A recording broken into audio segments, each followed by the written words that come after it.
ویسے تو آپ نے بہت سے وظائف کیے ہوں گے اور قرآن پاک میں شک بھی نہیں ہے. یہ اللہ تعالیٰ کا ایک ایسا کلام ہے کہ جو جس مقصد کے لیے جب بھی پڑھا جائے وہ مقصد ضرور پورا ہوتا ہے. لیکن بعض آیتیں اور بعض سورہ مبارکہ ایسی ہیں کہ کچھ کاموں کے لیے اگر اس کو پڑھا جائے تو اس کا اثر کبھی خالی نہیں ہوتا. کبھی کبھار ہمارے وظائف میں اثر نہیں ہوتا اور اس کی خاص وجہ یہی ہے کہ ہم یقین سے ایک عمل نہیں کرتے. دوسری بات یہ کہ ہم جب وظیفہ پڑھنے بیٹھ جاتے ہیں تو ہمارا تصور ادھر ادھر ہوتا ہے، تو اس وجہ سے ہمارے وظیفے میں اثر نہیں ہوتا. پھر ہم شکایت کرتے ہیں کہ بھائی اس وظیفے میں اثر ہی نہیں. اثر وظیفے میں ہوتا ہے، ہر وظیفے میں ہوتا ہے، لیکن انسان کی اپنی خامیاں وظیفہ پورا نہ ہونے میں آڑے آ جاتی ہیں. تو جب بھی آپ کوئی وظیفہ پڑھیں کامل تصور سے پڑھیں، اس کی اجازت لے کر پڑھیں اور یقین اللہ پر رکھے کہ میرا اللہ جس کو میں اس اسم اعظم کے ساتھ اس آیت کے ساتھ پکار رہا ہوں وہ میری آواز سن رہا ہے اور وہ میرا یہ فلاں کام ضرور کر لے گا. اب آپ نے اگر دشمن کے لیے کوئی بھی وظیفہ کرنا ہے تو اس کے لیے آپ کو چاہیے کہ پہلے اپنا حصار کریں. دوسرا یہ کہ دشمن کے لیے جو بھی آپ وظیفہ پڑھیں اس کے لیے بسم اللہ نہ پڑھیں، صرف اعوذ باللہ پر ہی اکتفا کریں.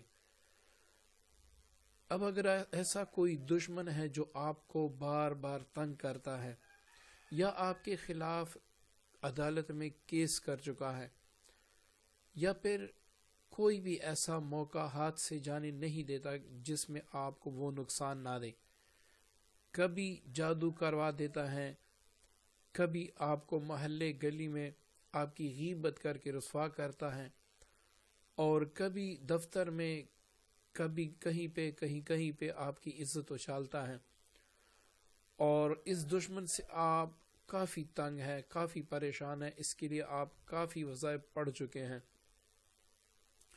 تو یہ حرف آخر کا وظیفہ بھی آپ پڑھ لیں. انشاءاللہ اس کے بعد دشمن آپ کو کچھ نہیں کہہ سکے گا اگر آپ کا یقین کامل ہے. آپ نے قبرستان سے ایک پتھر لینا ہے، اس پتھر کو آپ نے پہلے اچھے طریقے سے دھو لینا ہے، پھر صاف کر کے اسی پتھر پر آپ نے 121 بار اِنَّا أَعْطَيْنَاكَ الْكَوْثَرَ پڑھ کے دم کرنا ہے. دم کر لینے کے بعد اس پر دشمن کا نام لکھ کر کسی بھی پین کسی بھی مارکر سے دشمن کا نام لکھ لیں. اب دشمن کا نام لکھ لینے کے بعد اس کے نیچے اپنا مقصد بھی لکھ دیں.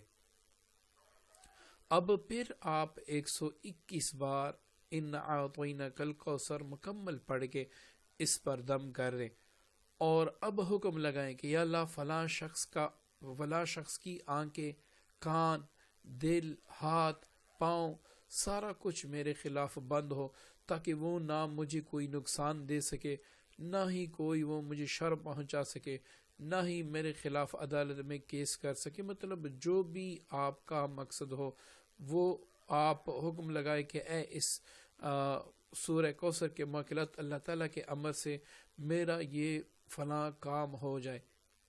تو جیسی انشاءاللہ آپ حکم لگائیں گے، اب حکم لگانے کے بعد یہ حکم آپ نے 3 بار دہرانا ہے کہ اے اس سورہ مبارکہ کے معقلین و روحانی مخلوقات میرا فلاں کام اللہ تعالیٰ کے امر سے ہو جائے.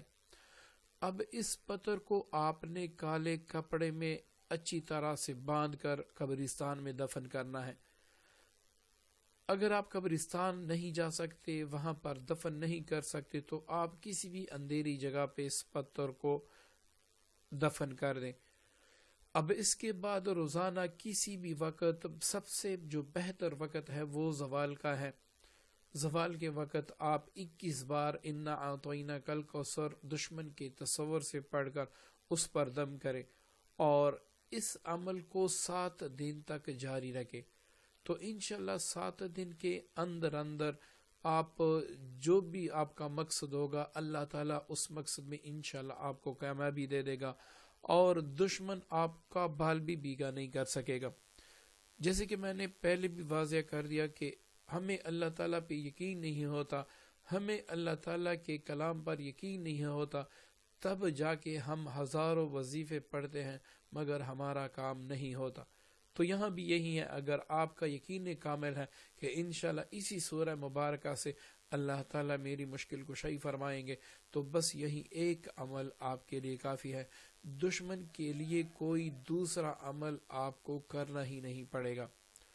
امید کرتا ہوں آج کی ویڈیو آپ کو پسند آئی ہوگی، مجھے بھی اپنی دعاؤں میں یاد رکھیے گا۔ اللہ حافظ۔